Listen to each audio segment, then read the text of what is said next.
संगमनेर तालुका police station हद्दीमध्ये 17 March रोजी एका अल्पवयीन मुलीवर ॲसिड अटॅकचा प्रकार झालेला होता. त्या अनुषंगाने संगमनेर तालुका पोलीस स्टेशन या ठिकाणी गुन्हा दाखल करण्यात आलेला आहे. हा गुन्हा दाखल झाल्यापासून संगमनेर तालुका पोलीस स्टेशन, संगमनेर शहर पोलीस स्टेशन, DYSP कार्यालय संगमनेर, त्याचप्रमाणे जिल्हा पोलीस अधीक्षक कार्यालयातील LCB-कडील पथक असे वेगवेगळे 10 पथकं यातील जो संशयित आरोपी आहे त्याच्या शोधासाठी काम करत आहेत. सायबरची टीम यामध्ये काम करत आहे, फॉरेन्सिक टीम यामध्ये काम करत आहे. अद्यापपर्यंत यातील आरोपी उघड झालेला नाही. या आरोपिताचं जे स्केच आहे, रेखाचित्र आहेत, ते यातील प्रत्यक्षदर्शी साक्षीदारांच्या मदतीनं आपण तयार केलेलं आहे आणि ते स्केच व्हायरल केलेलं आहे.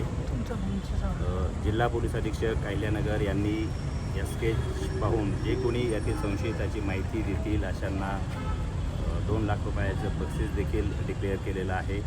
सर्वच नागरिकांना देखील या निमित्ताने विनंती आहे, आवाहन आहे की जर कोणी या स्केचमधील किंवा या ॲसिड अटॅकमधील संशयिताची जर कोणी माहिती देत असेल, गोपनीय ती माहिती ठेवली जाईल आणि त्यांना हा गुन्हा उघड करण्यासाठी त्या माध्यमातून पोलिसांना देखील मदत होणार आहे. सर, मुलीची तब्येत आता प्रकृती कशी आहे, काय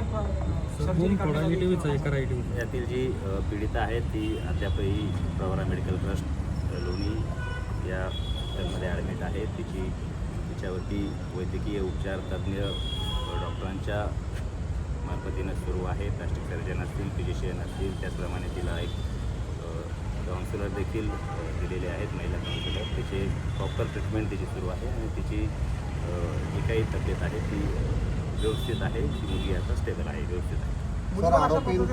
झाल्यानंतर त्या ठिकाणी काही गस्त वाढवण्यात आले किंवा इतर मुली देखील आता त्यामध्ये शाळेमध्ये येताच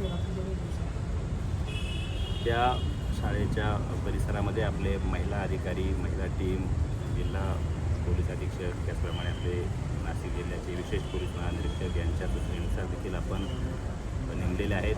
महिला अंमलदारांचं पथक त्या ठिकाणी नेमलेलं आहे. त्या गावामध्ये देखील आपलं पथक काम करत आहे आणि सर्वच बाजूने या गुन्ह्याचा तपास सुरू आहे.